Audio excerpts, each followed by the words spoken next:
मुकम्मल कहानी या ड्रामा नहीं बल्कि इस्लामी तारीख पर मुश्तमिल सच्ची दास्तान। खिलाफत उस्मानिया की बुनियाद रखने वाले एक कबायली तुर्क गाजी उस्मान अव्वल के वालिद तुर्क ओगोज की सबसे बहादुर कबीले और शाह काय के सरदार अर्तुगरुल गाजी की दास्तान है। उन्हें आम तौर पर गाजी के लक़ब से जाना जाता है।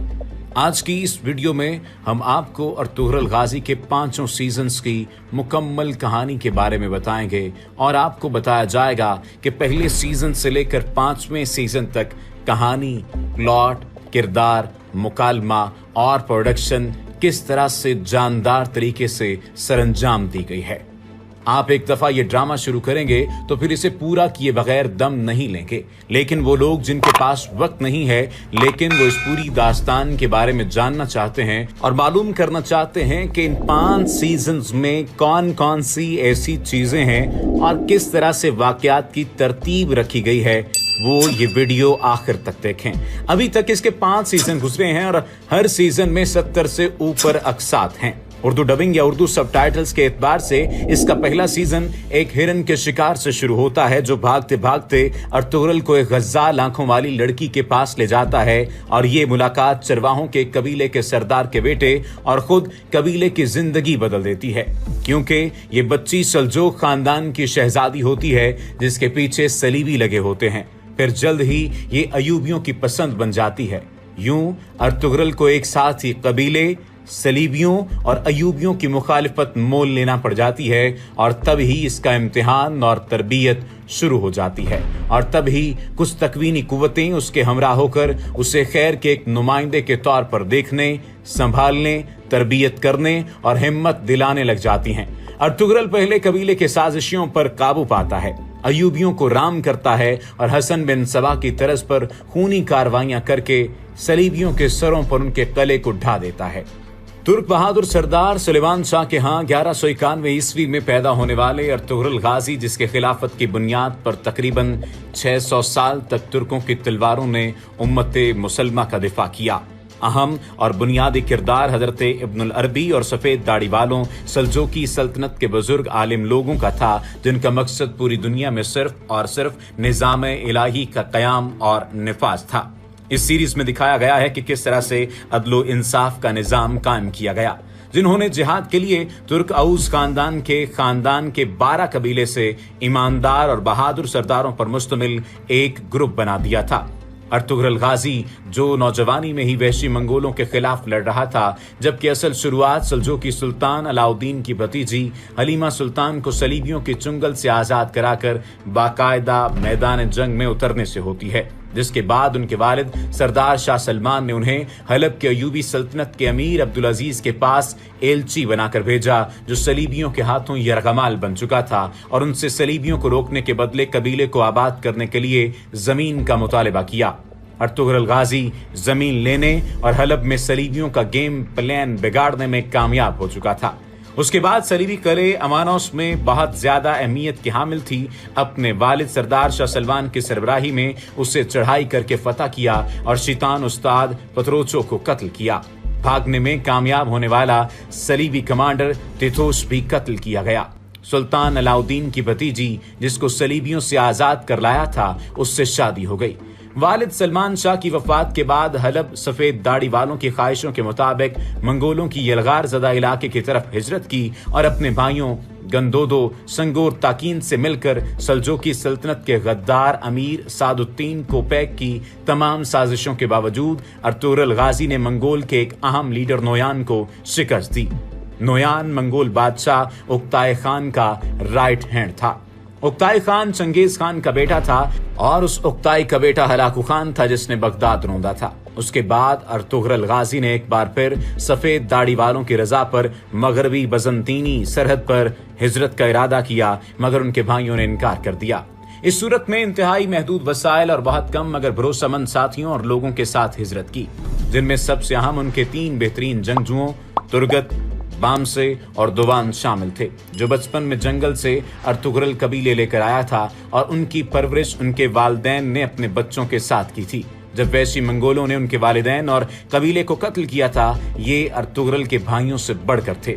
ان کے علاوہ سردار حکیم ارتک اور سپاہیوں میں عبد الرحمن، سامسا، دومرول، مالک شاہ، کنگوت قابل ذکر تھے۔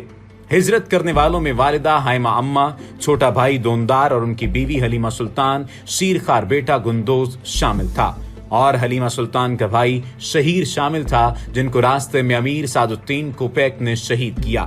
مغربی سرحد پر کئی سال غربت اور تنگ دستی کا سامنا کیا، مگر پہلی فتح انہوں نے صلیبی قبضے میں موجود ہانلی بازار کی صورت میں حاصل کی۔ وہاں زبردست اسلامی اور منصفانہ نظام قائم کیا، جس سے مسلمان اور غیر مسلم دونوں خوش تھے۔ اس طرح سے کہانی آگے بڑھتی چلی جاتی ہے۔ سلطان علاء الدین نے ارطغرل غازی کو مغربی سرحد پر اپنا سردار اعلیٰ بنایا اور وہاں کے ریاستی امور ان کے سپرد کیے۔ امیر سعد الدین نے ان کے خلاف سازشیں جاری رکھیں اور ان کی فتوحات کو سست ضرور کر دیا، مگر روک نہیں سکے۔ روم کے شہنشاہ اور پاپائے روم کی ملکیت میں موجود کا راجہ اسار، کلیسا کے گورنر اور غدار امیر سعد الدین نے ارطغرل کو زیر کرنے کا آپس میں گٹھ جوڑ کیا تھا، مگر ارطغرل غازی نے پہلے گورنر کو قتل کیا، پھر کاراجہ اسار کلیسا کو فتح کیا اور کلیسا کے دوسرے گورنر کو پکڑ کر امیر سعد الدین کی غداریوں کے خلاف سلطان علاء الدین کے حضور پیش کر دیا۔ سعد الدین سلطان کی بیوی کی مدد سے بچ گئے، مگر گورنر کو وعدے کے مطابق ارطغرل غازی نے رہا کر دیا اور ان کی جان بچائی، جس سے متاثر ہو کر گورنر مسلمان ہو گیا اور ارطغرل کا ساتھی بن گیا۔ کافی اہم کامیابیاں حاصل کیں اور شہادت کا مرتبہ پایا۔ دوسری طرف امیر سعد الدین نے سلطان علاء الدین کو زہر دے کر قتل کیا اور ان کی وصیت کے خلاف اس کے چھوٹے بیٹے کلیج ارسلان کو سلطان کی دوسری بیوی کے ساتھ مل کر قتل کیا اور شہزادے کا خسرو کو برائے نام سلطان بنا کر تمام ریاستی امور اپنے ہاتھ میں لیے۔ کہانی آگے بڑھتی ہے، جس میں واضح طور پر دیکھا جا سکتا ہے کہ ارطغرل غازی پر سلطان علاء الدین کے قتل کا الزام لگا دیا گیا اور ان کو قتل کرنے کی سازش پر سلطان کے بیٹے کو قائل بھی کر لیا گیا تھا۔ مگر یہاں پر آتے ہیں ابن العربی۔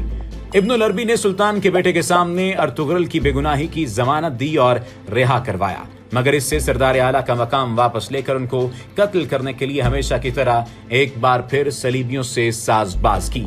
مگر سلطان کا بیٹا اور موجودہ سلطان امیر سعد الدین اور اپنی ماں کی سازشوں کو جان چکا تھا، اور اس کو یہ بھی پتا چلا تھا کہ اب مجھے قتل کر کے سعد الدین خود سلطان بننا چاہتا ہے۔ اس صورت میں سلطان نے ماں کے ساتھ ارطغرل غازی کے قبیلے میں پناہ لی اور سعد الدین کے قتل کا فرمان جاری کر کے یہ کام ارطغرل غازی کو سونپ دیا، جس کو ارطغرل غازی نے ترگت اپنے بھائی سنگورتگین کے ساتھ انتہائی مشکل صورتحال کے باوجود مکمل کیا اور سعد الدین کو جہنم واصل کر دیا۔ یہ پہلا غدار نہیں تھا، اس سے پہلے مختلف قبیلے کے بہت سے غداروں کو جہنم واصل کر چکا تھا۔ سردار اعلیٰ کا مقام دوبارہ حاصل کیا۔ حلیمہ سلطان سے 3 بیٹے گندوز، سافجا اور عثمان اول پیدا ہوئے۔ سلجوقی سلطنت اور ریاست منگولوں کے نرغے میں تھی اور آخری سانسیں لے رہی تھی۔ کہانی بڑھتی چلی جاتی ہے اور اس صورت میں امن معاہدے کے لیے سلطان نے ارطغرل کو ایلچی بنا کر چنگیز خان کے بیٹے اور جانشین اوکتائے خان کے پاس بھیجا۔ اوکتائے خان ان کی بہادری سے متاثر ہو کر ان کو پہلے اپنا کمانڈر اور بعد میں سلجوقی سلطان بننے کی پیشکش کرتا ہے اور 2 سال امن معاہدہ بھی قائم کرتا ہے۔ اس کے بعد مرحوم سلطان علاء الدین کے فرمان کے مطابق انہوں نے بازنطینی سرحد پر موجود خوبصورت علاقے سوت جانے کا ارادہ کیا، جو سلطان نے ان کی بہادری کے اعتراف میں بطور ہدیہ ان کو دیا تھا۔ وہاں پر باوجود معاہدے کو ان کے بدستور صلیبی شہنشاہ کی سازشوں کا سامنا تھا، اور دوسری طرف ویشی منگولوں نے ایک بار پھر سوت کا رخ کر لیا تھا۔ سوت میں ارطغرل غازی نے صلیبی اور منگولوں دونوں کو شکست دی اور اسلامی سلطنت عادلانہ منصفانہ طور پر قائم کی، اور سلجوقی سلطنت کے خاتمے پر اپنی سلطنت کے قیام کا اعلان کیا اور اس کے لیے جدوجہد شروع کی، جو ان کی وفات کے بعد اس کے بیٹے عثمان اول کی لیڈرشپ میں خلافت عثمانیہ یا سلطنت عثمانیہ کی صورت میں قائم کی گئی، جو 600 سال تک